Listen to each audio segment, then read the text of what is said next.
വളരെ പെട്ടെന്ന് തയ്യാറാക്കാവുന്ന ഒരു തക്കാളി കൂട്ടാനാണ് ഇന്നത്തെ നമ്മുടെ റെസിപ്പി. വളരെ ടേസ്റ്റാണ്. ചോറിനും ചപ്പാത്തിക്കും പൂരിക്കുമൊക്കെ നല്ല അടിപൊളിയാണിത്. അപ്പോൾ എല്ലാവർക്കും വീഡിയോയിലേക്ക് സ്വാഗതം. എങ്ങനെയാണ് തയ്യാറാക്കുന്നത് നോക്കാം. അതിനായിട്ട് 3 തക്കാളി, 1 സവാള, പച്ചമുളക്, ഇത്രയും സാധനങ്ങൾ മതിയാവും. പിന്നെ നമുക്ക് തേങ്ങ അതൊക്കെ അരച്ച് ചേർക്കുന്നത് അന്നേരം പറയാം നമുക്ക്. അപ്പോൾ അതിനായിട്ടൊരു പാൻ അടുപ്പ് വെച്ചിട്ടുണ്ട്. 1 സ്പൂൺ എണ്ണ ഒഴിച്ചു കൊടുത്തു.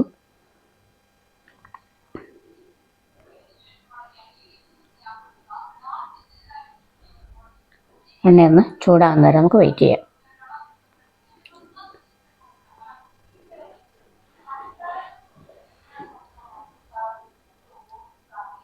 അതിലേക്ക് ഒരു ചെറിയ കഷ്ണം ഇഞ്ചി ചെറുതായി നുറുക്കിയത്, 4 കഷ്ണം വെളുത്തുള്ളി, ഇതെല്ലാം അതും ചെറുതായി അരിഞ്ഞെടുത്തിട്ടുണ്ട്. ഇത് നന്നായിട്ടൊന്ന് വഴറ്റിയെടുക്കാം. നമ്മളെപ്പോഴും ജിഞ്ചർ ഗാർലിക് പേസ്റ്റ് ചേർക്കുന്നതിലും ടേസ്റ്റ് ഉണ്ടാവും. ഇത് നമ്മളൊന്ന് ചതച്ച് ചേർക്കും, അല്ലെങ്കിൽ ഇതുപോലെ അരിഞ്ഞ് ചേർത്താൽ മതിയാവും. അപ്പോൾ ഇതൊന്ന് കളർ മാറി വരുന്നവരെ വെയിറ്റ് ചെയ്യാം. അതിൻ്റെ കളറൊക്കെ മാറി വന്നിട്ടുണ്ട്. നമ്മളെടുത്ത് വെച്ചിരിക്കുന്ന ഒരു സവാള കനം കുറച്ചരിഞ്ഞ് ഇതിൻ്റെ കൂടെ ചേർത്ത് കൊടുക്കാം. ഒരു മീഡിയം ഫ്ലെയിമിൽ വെച്ച് നമുക്ക് ഇത് നന്നായിട്ടൊന്ന് വഴറ്റിയെടുക്കാം. പെട്ടെന്ന് വഴന്ന് കിട്ടാനായിട്ട് നമുക്കിതിൻ്റെ കൂടെ രുചിക്ക് ആവശ്യമുള്ള ഉപ്പ് കൂടെ ചേർത്ത് കൊടുക്കാം.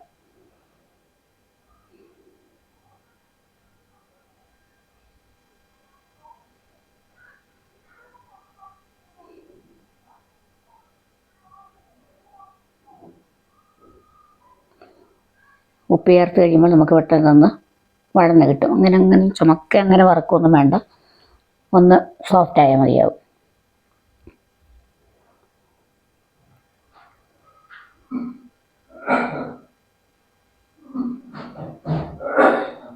ഉള്ളി ഒന്ന് വഴന്ന് വന്നിട്ടുണ്ട്. നമുക്കിനി 3 തക്കാളി നല്ലപോലെ പഴുത്തത്, അത് ചെറുതായി അരിഞ്ഞു വെച്ചിരുന്നു, അത് നമുക്കിതിലേക്ക് ചേർത്ത് കൊടുക്കാം.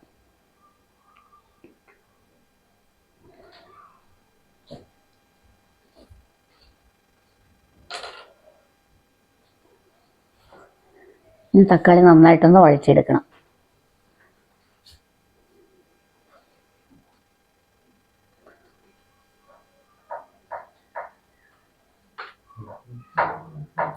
നല്ല സോഫ്റ്റായി വരുന്നവരേക്കും നമുക്കിതൊന്ന് ഒരു മീഡിയം ഫ്ലെയിമിൽ വെച്ചിട്ട് വഴച്ചെടുക്കാം.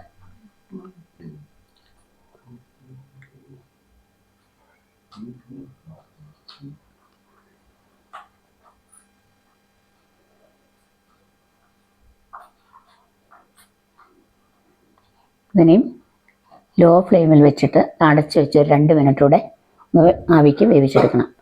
ആ സമയം കൊണ്ട് നമുക്കൊരു അരപ്പ് തയ്യാറാക്കാം. അരമുറി തേങ്ങ എടുത്തിട്ടുണ്ട്.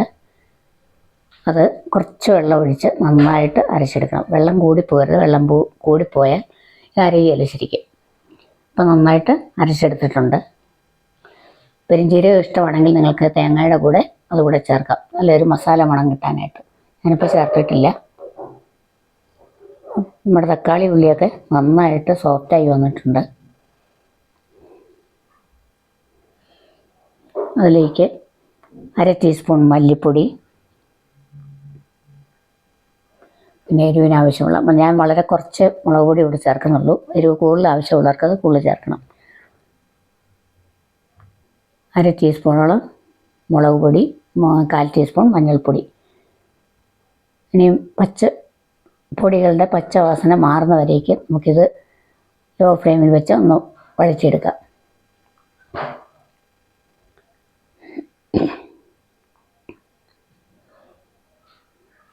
നിങ്ങളൊരു പ്രാവശ്യം ഇത് ഉണ്ടാക്കി നോക്കുക. നല്ല ടേസ്റ്റാണ്. ചോറിനും ചപ്പാത്തിക്കും ദോശയ്ക്കും എല്ലാം ഒരുപോലെ ടേസ്റ്റി ആയിട്ടുള്ളൊരു കറിയാണിത്. വളരെ ഈസി ആയിട്ട് നമുക്കിത് തയ്യാറാക്കാവുന്നേ ഉള്ളൂ.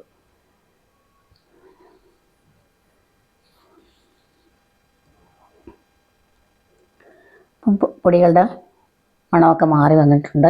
നമുക്കതിലേക്ക് ഇനി അരപ്പ് ചേർത്ത് കൊടുക്കാം. വെള്ളം നമുക്ക് നോക്കിയിട്ട് ആവശ്യം എത്രമാത്രം അതിന് വെള്ളം വേണമെന്ന് നോക്കിയിട്ട് ചേർത്ത് കൊടുക്കാം. ചപ്പാത്തിക്കൊക്കെ ആണെങ്കിൽ കുറച്ച് തിക്കായിട്ടുള്ളതല്ലേ നല്ലത്. ചോറിനാണെങ്കിൽ കുറച്ച് ലൂസായിട്ടിരിക്കുന്നു അല്ലേ. അപ്പോൾ ആ രീതിയിൽ വെള്ളം നമുക്ക് നോക്കിയിട്ട് ചേർത്ത് കൊടുക്കാം.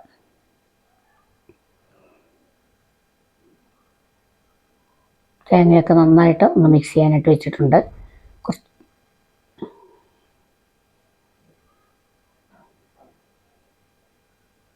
ഫ്ലെയിം ഇപ്പം മീഡിയം ഫ്ലെയിമിലാണ് വെച്ചിരിക്കുന്നത്.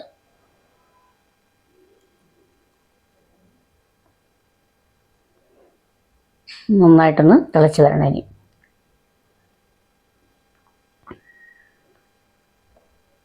കുറച്ചുകൂടെ വെള്ളം ഒഴിക്കുക. അത് ഒന്ന് തിളച്ച് വന്നപ്പോൾ കുറച്ചുകൂടെ ഒന്ന് തിക്കായിട്ടുണ്ട്. അത് കാരണം ഒരു 1/2 ഗ്ലാസ് വെള്ളം കൂടെ ഞാൻ ഇതിലേക്ക് ചേർത്ത് കൊടുത്തിട്ടുണ്ട്. ഇപ്പോൾ ചോറിനാണ് എടുക്കുന്നത് കൊണ്ടാണ്. ചപ്പാത്തിക്കാണെങ്കിൽ കുഴപ്പമില്ല, തിക്കായിട്ടിരുന്നാൽ മതിയാവും. പൂരി ചപ്പാത്തിക്കൊക്കെ ആണെങ്കിൽ ആ വെള്ളം കൂടെ ഒഴിച്ച്, ചൂടുവെള്ളമാണ് ഒഴിച്ചിരിക്കുന്നത്. ഉപ്പ് നോക്കിയിട്ട് കുറച്ച് കുറവുണ്ടെന്ന് തോന്നി, അപ്പോൾ അതുകൂടെ ചേർത്ത് കൊടുത്തിട്ടുണ്ട്.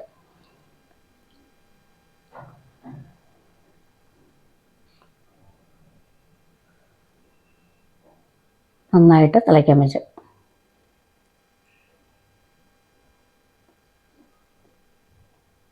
കുക്കർ എടുക്കേണ്ട ഒന്നും ആവശ്യമില്ല, ഇതുപോലെ പെട്ടെന്ന് തയ്യാറാക്കാം. അപ്പോൾ അത് വാങ്ങി വെച്ചിട്ടുണ്ട്. നമുക്ക് ഇതിൽ നിന്ന് നല്ലൊരു കടുവറ കൂടെ നടത്താം. പാനിലേക്ക് 1 ടേബിൾ സ്പൂൺ വെളിച്ചെണ്ണ ഒഴിച്ചു കൊടുത്തു. അതിലേക്ക് എണ്ണ ചൂടായതിന് ശേഷം 1/2 ടീസ്പൂണോളം കടുക് ഇട്ട് കൊടുക്കാം. കടുക് നന്നായിട്ട് പൊട്ടി വരുമ്പോൾ മറ്റ് മുളകുമൊക്കെ ചേർത്ത് കൊടുക്കാം.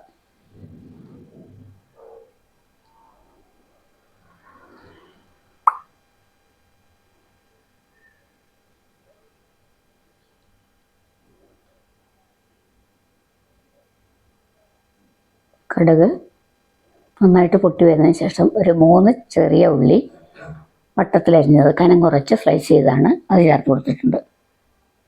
അതിലേക്ക് ഒരു മുളക് മുറിച്ചിട്ട് കൊടുക്കാം.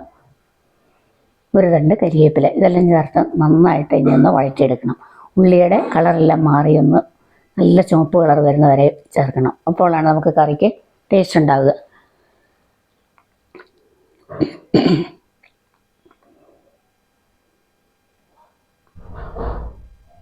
അത് നമുക്ക് കറിയിലേക്ക് ചേർത്ത് കൊടുക്കാം. ചേർത്ത് കൊടുത്ത ഉടനെ നമ്മൾ ഇളക്കരുത്. ഇതുപോലെ നമ്മൾ അടച്ചു വെക്കണം. ഒരു 4-5 മിനിറ്റ് അങ്ങനെ ഇരുന്ന് കഴിയുമ്പോൾ ആ ഉള്ളിയുടെയൊക്കെ ടേസ്റ്റ് കറിയിലേക്ക് ഇറങ്ങും. അതിനുശേഷം നമുക്ക് ഇളക്കി സെർവ് ചെയ്യാവുന്നതാണ്. അപ്പോൾ ഇന്നത്തെ നമ്മുടെ ടൊമാറ്റോ കറി എല്ലാവർക്കും ഇഷ്ടമായെന്ന് വിചാരിക്കുന്നു. ഇഷ്ടപ്പെട്ടുവെങ്കിൽ ലൈക്ക് ചെയ്യാനും ഷെയർ ചെയ്യാനും സബ്സ്ക്രൈബ് ചെയ്യാനൊന്നും മറക്കരുത്. പിന്നെ മറ്റൊരു വീഡിയോയുമായി നമുക്ക് വീണ്ടും കാണാം.